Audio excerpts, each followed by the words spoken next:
Hello guys, welcome back to our channel and PIP series में DSN coding for placements and internship preparations में आज हम बात करने वाले हैं very famous, interesting and important N queens problem की। And also we are going to see a very quick optimization in our complete searching which is meet in the middle. हमने पिछले वीडियोस में बाइनरी सर्च की बात कर रखी है and by this we are going to complete our complete search. Fine, so let's make our concepts crystal clear. Last lectures में हमने कंप्लीट सर्च की बात करी थी एंड कंप्लीट सर्च के दो टाइप्स देखे थे।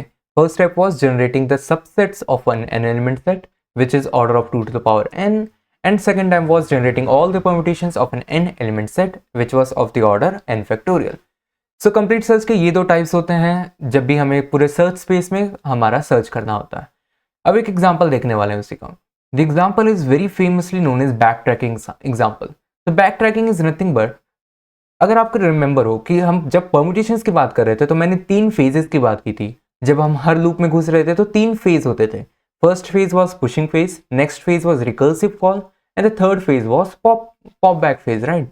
तो हम पहले एक एलिमेंट को पुश करते थे, फिर उसके ब्रांच में एक्सप्लोर करते थे। जब उसके सारे ब्रांचेस एक्सप्लोर हो चुके हैं और जब हम वापस जा रहे हैं तो हम उस एलिमेंट को पॉप आउट कर देते थे। सो वो जो पॉप आउट करने का फेज है उसी को फेमसली बैक ट्रैकिंग कह देते हैं।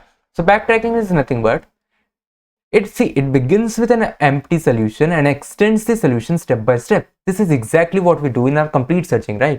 Backtracking is something जब हम किसी पॉइंट पर पहुंच गए और हमें पता चल गया कि इस पॉइंट के आगे मेरा और सोल्यूशन एक्सटेंड नहीं हो सकता है, सो हम डायरेक्टली उस पॉप बैक के फेज में चले जाएंगे।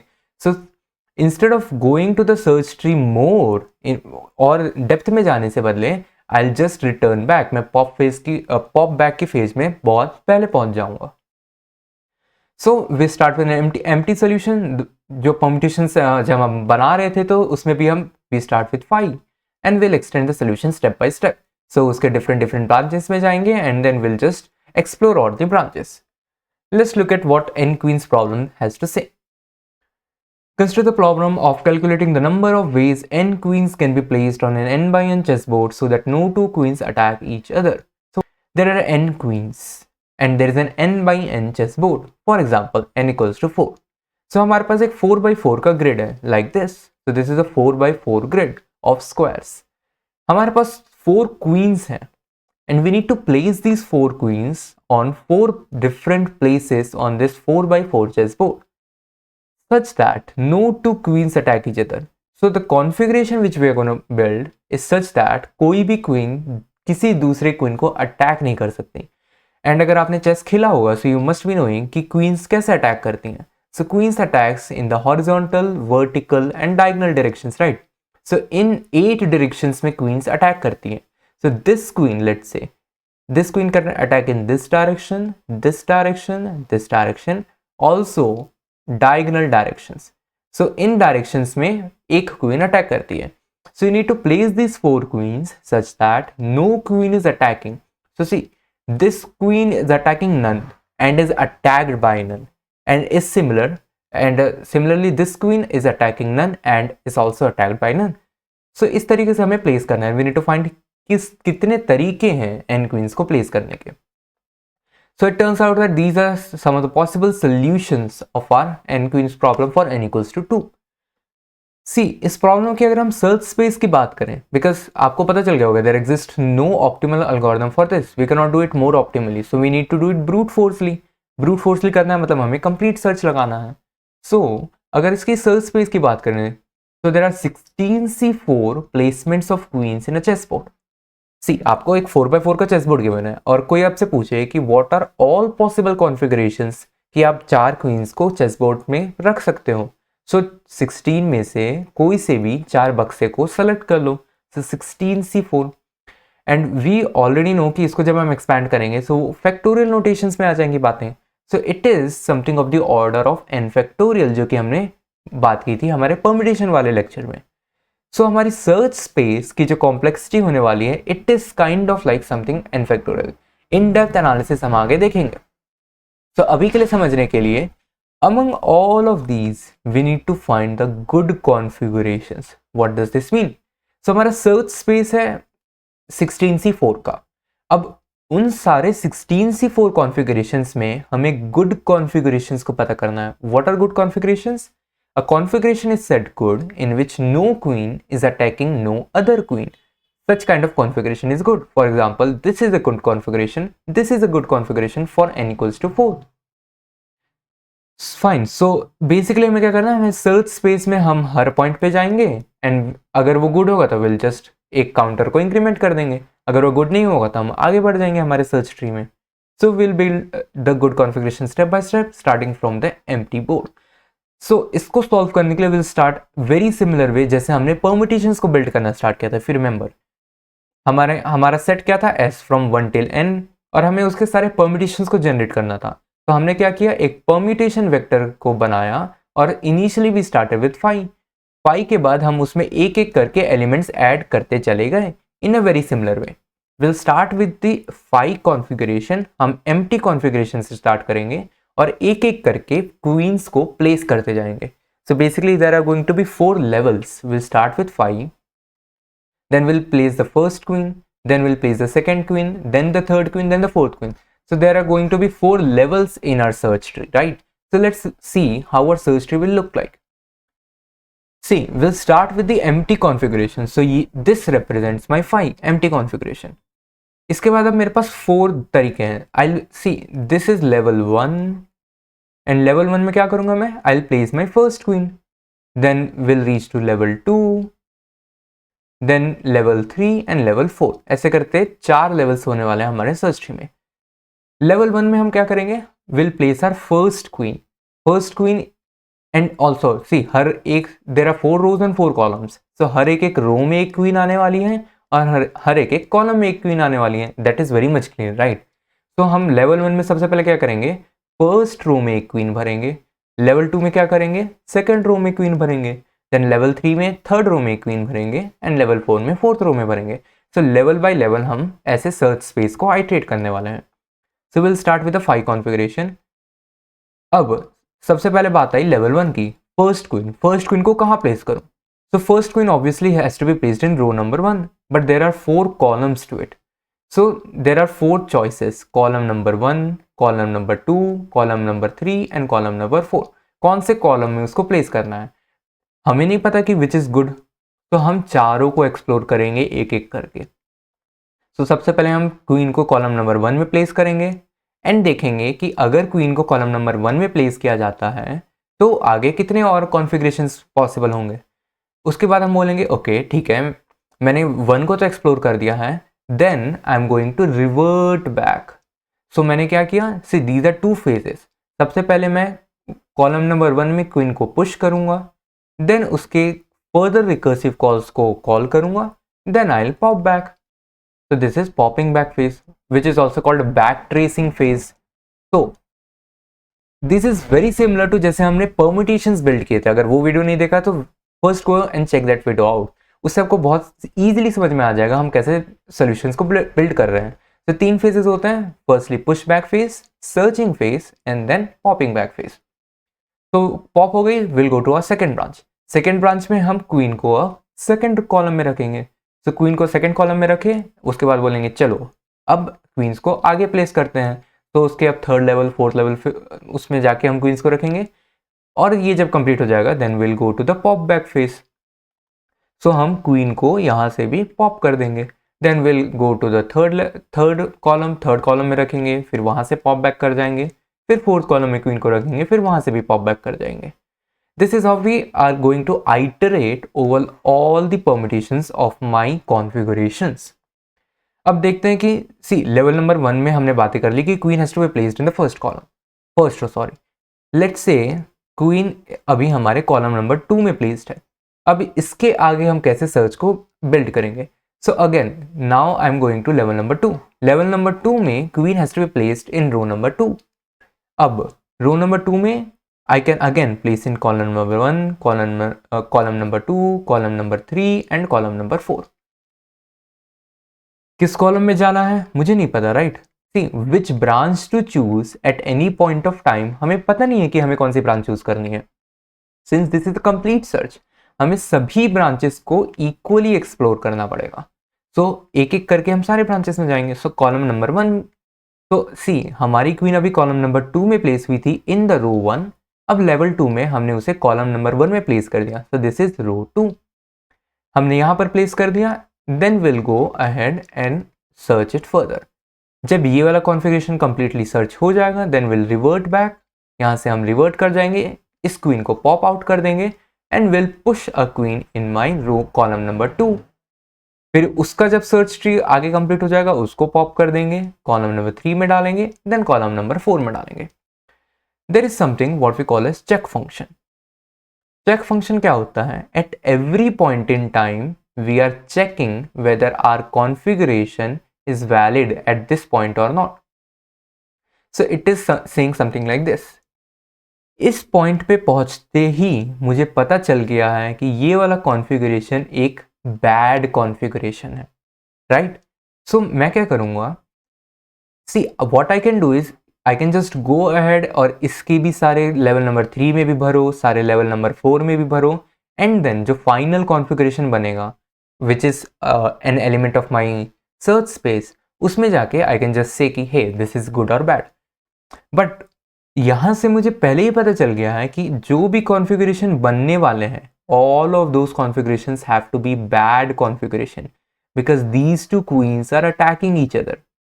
सो अंदर जाने से अच्छा तो यही होगा कि मैं यहीं से डायरेक्ट रिवर्ट बैक कर जाऊं बिकॉज यहां जाने का कोई फायदा ही नहीं है.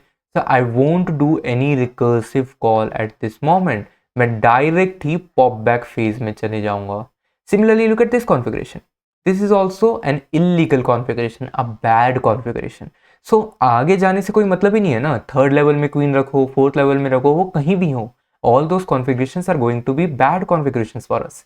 So और अंदर सर्च ट्री के डेप्थ में जाने से अच्छा है यहीं से डायरेक्ट पॉप बैक की फेज में चले जाओ. Similarly this is also an illegal move, तो यहां से डायरेक्ट पॉप बैक की फेज में चले जाओ. This is a valid move, तो यहां से हम अब लेवल नंबर 3 को एक्सप्लोर करेंगे. सो अगेन हम 4 केसेस बनाएंगे, कॉलम नंबर 1, 2, 3, 4 और एक एक करके क्वींस को प्लेस करेंगे. उनमें भी फिर हम चेक फंक्शंस को कॉल करते रहेंगे. तो ये चेक फंक्शन बार बार हर पॉइंट ऑफ टाइम में जब भी एक कॉन्फ़िगरेशन बनता है, जब भी एक क्वीन प्लेस होती है, तब तब ये चेक फंक्शन कॉल होगा.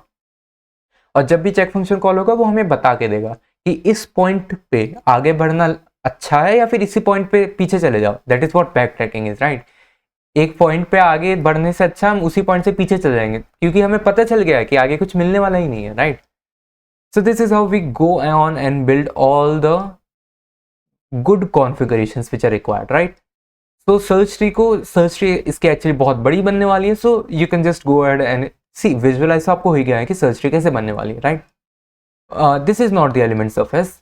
एलिमेंट्स ऑफ एस और नीचे लीफ के लेवल्स में आएंगे. सो जब लेवल नंबर 4 में हमारे सारे चारों के चारों क्वींस बट चुके होंगे, सो दोज जब चारों क्वीन हमारे लेवल 4 में आ चुके हैं, those configurations are my elements of my search space. उनमें से हमें गुड और बैड चूज करना है. सो आई होप कि सर्च ट्री आपको समझ में आ गई होगी. सर्च ट्री समझ में आई है तो आप कोड समझने में बहुत दिक्कत नहीं होने वाली है. Let's look at the code very quickly. Code अब आपको तुरंत समझ में आ जाएगा. कोड क्या कर रहा है? Void search int y. अब y क्या है? y represents the level, right? So where to place the yth queen? So for example, this was search of 0. तो मुझे अब सबसे पहले मेरी 0th क्वीन को प्लेस करना है. Then I call search of 1, मतलब I am placing the first queen, second queen, third queen. So y represents कि मैं कौन से लेवल पे हूं और कौन सी क्वीन अभी प्लेस करी जा रही है. So y goes from 0 to n-1. There are n queens in total और एक एक करके मैं क्वींस को प्लेस करने वाला हूं. सो आर पैरामीटर इज y. सो मुझे अब y रो में एक क्वीन को प्लेस करनी है. सी अगर y की वैल्यू डायरेक्ट n हो गई, इसका मतलब क्या है? फॉर एग्जाम्पल यहाँ जब n की वैल्यू 4 थी तो y की वैल्यू अगर 4 हो गई, y की वैल्यू 4 मतलब मेरी चारों की चारों क्वींस पहले ही प्लेस हो चुकी हैं बिकॉज 4 ही लेवल्स है, right? So 0, 1, 2, 3. So I have reached a valid configuration. y की वैल्यू 4 है मतलब मैं एक वैलिड कॉन्फ़िगरेशन में पहले ही पहुंच चुका हूँ. y सी यहाँ पर हम अगर लास्ट में पहुंचे हैं तो it has to be valid because अगर वो कॉन्फ़िगरेशन इनवैलिड है ना तो हम उस सर्च को वहीं पर रोक दे रहे हैं, हम वहीं से बैक ट्रैक कर जा रहे हैं। सो अगर मैं y की वैल्यू n तक पहुंच पाया हूं, मतलब I have successfully placed all the n queens, so I can simply count plus plus and I will return from here. See जो चेक फंक्शन है ना वो यहाँ काम कर रहा है। What you could have done कि आप चेक फंक्शन नहीं लगाओ, आप पूरे कंप्लीट सर्च ट्री में सर्च करो। सो जब भी आप यहाँ पर पहुंच जाओगे सो यहाँ पर फिर आपको चेक फंक्शन लगाना पड़ेगा। सो इट इज लाइक यहाँ पर बैक ट्रैक करने से बदले what you can do is, नहीं मैं तो अब आगे अंदर सर्च ट्री में जाऊंगा, सो you can just go ahead and look at all the configurations जो फाइनल लीव कॉन्फ़िगरेशंस बनने वाली हैं, उन सब को आप चेक करो और फिर एक एक करके सब में चेक फंक्शन लगाओ और सब इनवैलिड ही देने वाले हैं। तो सिंपली यहीं से हम रिटर्न क्यों ना कर जाए। फाइन। सो अब हम लूप चलाएंगे। This loop is loop for the column. तो अगर आपको याद हो, सो this is my column loop. Eight every point of time हमारे n ब्रांचेस बनने वाले हैं। दोज ब्रांचेस रिप्रेजेंट की किस कॉलम में हमारा क्वीन रखने वाले हैं। सो वाईएथ क्वीन को हम xth कॉलम में रखने वाले हैं। तो this is my yth queen, let's say I am in level number 1, तो this is level number 2, so I am placing the first queen. First queen को मैं कौन सा कॉलम में रखूंगा। So x equals to 0, x equals to 1, x equals to 2, x equals to 3। So x represents की किस column में उस क्वीन को रखेंगे। नाउ ये मेरा चेक फंक्शन है। सो यहीं पर अब मैं पहले चेक कर दूंगा, अगर xth कॉलम में क्वीन रखी गई तो क्या ये बनने वाला कॉन्फ़िगरेशन वैलिड है या नहीं। सो क्या अब वैलिड का मतलब क्या है, क्या उस कॉलम में पहले से ही कोई क्वीन प्लेस्ड है, या क्या उसके डायगोनल्स में पहले से कोई क्वीन प्लेस्ड है या नहीं। Now what do you mean by diagonals. Let's say मैं यहाँ पर एक क्वीन रखने वाला हूँ इस पॉइंट पर, तो इस पॉइंट पर क्वीन रखने के लिए I need to check 3 things. क्या मेरे ऊपर कॉलम में पहले से कोई क्वीन प्लेस्ड है या नहीं, क्या मेरे डायगोनल्स में कोई क्वीन प्लेस्ड है नहीं, and there are 2 diagonals. So अगर इस पॉइंट पे रखूँ मैं, so there are 2 diagonals, first is this diagonal, second is this diagonal. So I need to check इस डायगोनल में कोई क्वीन है या नहीं, इस डायगोनल में कोई क्वीन है या नहीं। This is what our check function is doing. Column में कोई क्वीन है या नहीं, डायगोनल नंबर 1 में कोई है या नहीं, डायगोनल नंबर 2 में कोई है या नहीं। और अगर इनमें से किसी कोई भी मुझे 1 दे देता है, व्हाट डज दैट मीन कि it is invalid move, right. वहां पहले से क्वीन रखी हुई है, सो xth कॉलम में क्वीन रखना बेवकूफ़ी होगी। सो ये जो मैं कंटिन्यू कर रहा हूं, right, this continue, this is what we call as backtrack. तो अगर बीच में ही कॉन्फ़िगरेशन इनवैलिड दिखा देने लग गया, बीच में ही चेक फंक्शन अगर हमें 0 दे दिया, तो आप डायरेक्ट बैक ट्रैक कर जाओ ना, आपको आगे बढ़ने की ज़रूरत ही नहीं है। तो आप इस पॉइंट पे कभी पहुंचोगे ही नहीं, यहीं से हम बैक ट्रैक कर जाएंगे। बट अगर वो वैलिड है, मीन्स मैं वहाँ क्वीन रख सकता हूँ, सो मैं वहाँ क्वीन रख दूंगा। सो अगर वहाँ क्वीन रखना है तो I need to, again 3 phase होने वाले हैं। The first phase is push phase, next phase is my recursive phase, जो मैं अपने ब्रांच में और अंदर जाऊंगा और रिकर्सिव कॉल्स करूंगा, and then we have a pop phase. तो again I will go to all the 3 phases. पहले मैं पुश करूंगा, कॉलम मैं इंडिकेट करूंगा कि xth कॉलम में वो क्वीन रखी जा चुकी है और इन 2 डायगोनल्स में वो क्वीन रखी जा चुकी है। मैं वो क्वींस को इंडिकेट करूंगा। I will go to y+1, so yth queen place हो चुकी है, अब y+1th क्वीन की पारी है। So I will go to search a y+1, और जब वो सर्च वापस आएगा then I will go to my pop phase. मैं पॉप फेज में वापस चले जाऊंगा एंड देन आगे x की वैल्यू बढ़ जाएगी and then I will place my queen in the other column. Fine. So this is how you could write the code for n queens problem in a very very very simple way. अगर आपने permutation वाला topic देख रखा है, how to generate permutations of N n element set, so उसका code और इसके code में बहुत सिमिलैरिटी है। ओनली थिंग इज यहाँ हम बैक ट्रैकिंग कर रहे हैं। सो यहाँ पर हम एक्स्ट्रा में चेक फंक्शन लगा रहे हैं बीच में ही। हम चाहते तो उस चेक फंक्शन को यहाँ भी लगा सकते थे, अगर वहाँ लगाते तो ये वाला कोड और परम्यूटेशन वाला कोड एग्जैक्टली सेम हो जाता। Fine. We hope you liked this video and it was able to add some value to your DSA and coding journey. Do hit the subscribe and the like button and see you again.